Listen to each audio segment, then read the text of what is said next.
Hello everyone. So today we will discuss about the digestive system. So let's start with the definition first. It is the process which involves the breakdown of food into smaller and smaller components until they can be absorbed into the body and utilized as nutrients by our body. So digestive system can be divided into two main parts.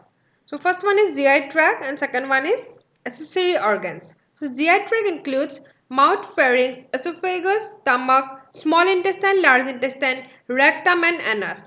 Next, accessory organs helps in our digestion but they are not the part of GI tract and it includes teeth, tongue, salivary glands, pancreas, liver and gallbladder. Next is digestive process. So there are 6 steps involved in the digestive process. So first one is ingestion. So it is the process of eating and it is the first step where the food is taken in through the mouth. Next one is propulsion. It is the movement of food along the digestive tract and it includes swallowing and peristalsis. The swallowing is also known as deglutition, where the food is transported from the mouth through the pharynx and esophagus into the stomach. The next one is peristalsis. It is the involuntary constriction and relaxation of the muscles and which create the wave-like movements and that pushes the contents forward. Next one is mechanical breakdown. So mechanical breakdown, it is the process of physically breaking down of food into the smaller pieces. It begins with the chewing of food and continues with the muscular churning of the stomach. The next one is chemical breakdown.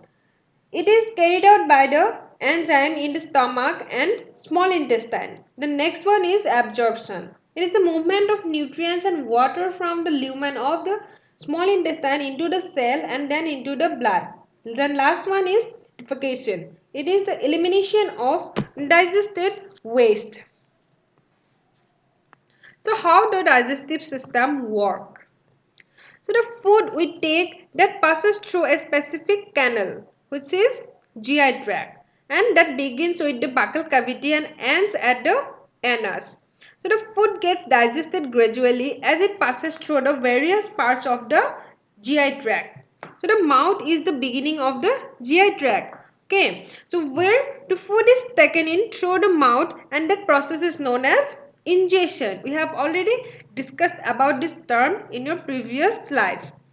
And chewing food is necessary for proper digestion. So during the process of chewing, the large piece of food we eat are mechanically broken down into small pieces. Our teeth helps us in the process of this chewing or mastication. Salivary glands are present in our mouth which secrete saliva to moisten and lubricate and digest the food. The food gets mixed with the saliva and forms a cohesive mass and that is known as food bolus. So when swallowing begins, the tongue propels the bolus of food into the pharynx and then the pharyngeal muscle contracts pushing the food into the upper esophagus. This esophagus is also known as food pipe. Once inside the esophagus, the food is propelled towards the stomach via peristaltic wave. The stomach churns the food, combining it with the gastric juice to form a semi-liquid and that is known as chyme and that is formed in our stomach. Then the chyme is released into the duodenum by the pyloric sphincter. Then the nutrients are absorbed by the small intestine. And in the large intestine, the colon absorbs the water from wastes and which creates the stool and it is expelled through anus. So that's all for today. Thank you.